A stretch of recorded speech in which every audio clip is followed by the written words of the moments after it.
धन चंद लोगों के जेब में चला जाएगा, गरीब की जेब से पैसा साहूकार की जेब में चला जाएगा तो बेरोजगारी बढ़ेगी। तो सरकार की जिम्मेवारी है, पॉलिसी ऐसी बनाए।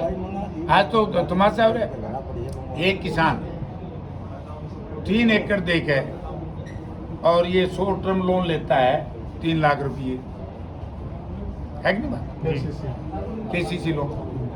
और वही नीरू, अंबानी, मोदी, मेहुल चोकसी जितने भी विदेश में भागे हैं, तो उनकी कोई भी सिक्योरिटी सरकार पे नहीं है। 10-10, 20-20 हजार करोड़ रुपया बिना कंट्रोल प्रॉपर्टी के लेके चले गए। तो उसका मानना यह है कि 75% लोगों को इतना असहाय बना दो कि वो 2 टाइम की रोटी के लिए ही मोहताज हो। तो नहीं मानी तो हो सकता हिंदुस्तान की जो अर्थव्यवस्था है उसमें परेशानी आ सकती है। आप क्या मानते हैं? हाँ जी, मैं अर्थशास्त्री तो सूंघू नहीं। राहुल जी कह रहे हैं, राहुल जी तो बहुत बड़े कह रहे हैं मरी हुई अर्थव्यवस्था। राहुल जी ठीक कह रहे हैं। राहुल जी की एक बात भी असत्य हुई है तो बताओ। और गृह मंत्री जी, रक्षा मंत्री जी, विदेश मंत्री जी, प्रधानमंत्री जी, जितने भी उन्होंने देखो, एक उनकी डिफेंस काम में कौन कौन लोग आए। कांग्रेस पार्टी ने, इंडिया गठबंधन के नेताओं ने जो पर्सन छोड़े तो सारी कैबिनेट आगे बैठी थी, वो भी संतुष्ट। अच्छा ये बताओ, जो सरकार का जवाब है कोई से मंत्री का, क्या आप संतुष्ट हो पत्रकार भाई?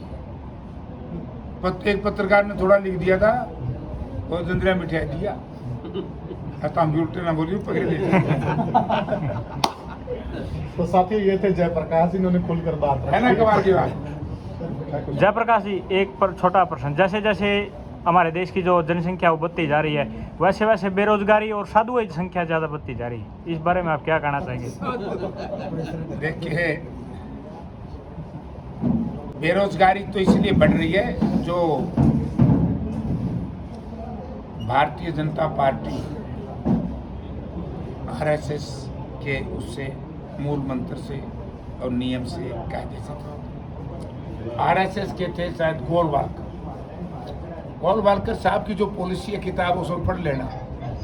उन्होंने कहा कि कैपिटलिज्म, पूंजीवाद की तरफ हमने जाना है। जब पूंजीवाद की तरफ देश जाएगा तो समाजवाद खत्म होगा, तो धन चंद लोगों के जेब में चला जाएगा, गरीब की जेब से पैसा साहूकार की जेब में चला जाएगा तो बेरोजगारी बढ़ेगी। तो सरकार की जिम्मेवारी है, पॉलिसी ऐसी बनाए।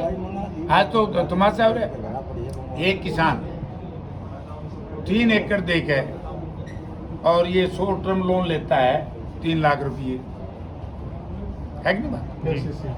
KCC loan. और वही नीरू, अंबानी, मोदी, मेहुल चोकसी जितने भी विदेश में भागे हैं, तो उनकी कोई भी सिक्योरिटी सरकार पे नहीं है। 10-10, 20-20 हजार करोड़ रुपया बिना कंट्रोल प्रॉपर्टी के लेके चले गए।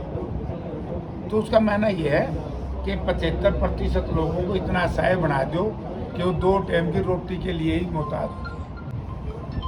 उनके अंदर, मैं इसके खिलाफ। उनके अंदर एक चीज और देखी गई, क्योंकि ये सभी गुजराती हैं। मन नहीं मेरा